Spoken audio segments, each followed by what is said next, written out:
I grew up in Council Grove, Kansas.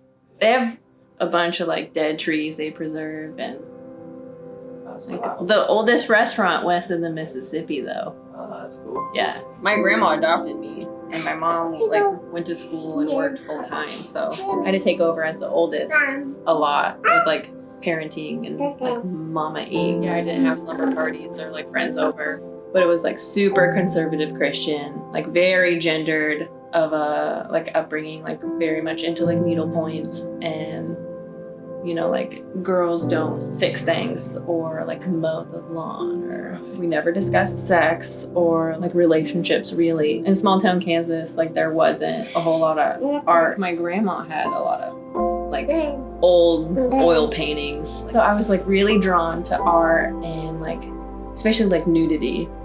It was just completely opposite from like what my family like expectations of me were, especially like art in general. Like most of my family did not want me to pursue art at all, but really like my soul and heart is in painting.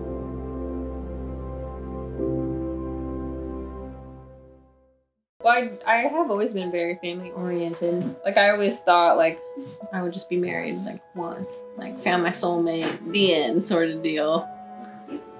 But like with my husband leaving, who knows? Who knows? I have no idea where that ship's going.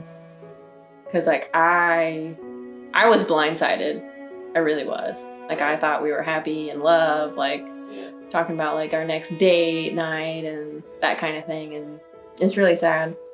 And I mean, all of his reasoning I think is bogus. Like, oh, well, the kids would want me to be happy. Like, no, kids don't care about your happiness. They just want their parents together. But a lot of people need that for the grief process or, you know, just like getting through trauma. You need to create something. Like with this, I started it and like the theme is just like death. There's moths and the shears and she's crushing a man with her own feet and like that kind of thing. But then my brother-in-law killed himself like a few weeks after I started it. And then 2 weeks after his funeral, his like girlfriend, like almost all fiancé, killed herself. And so I could not even look at this painting like anymore, because like my husband, or well, soon to be ex-husband, posed for the mortal basically. And they just like, it was too much. Like they looked too much alike and I couldn't do it. I've always finished everything I've started. This is the only piece really that I've just quit. And I wasn't gonna touch it for a while until all of this happened, and I was just like, I should go revisit that after post. And actually it's been like super healing to just finish it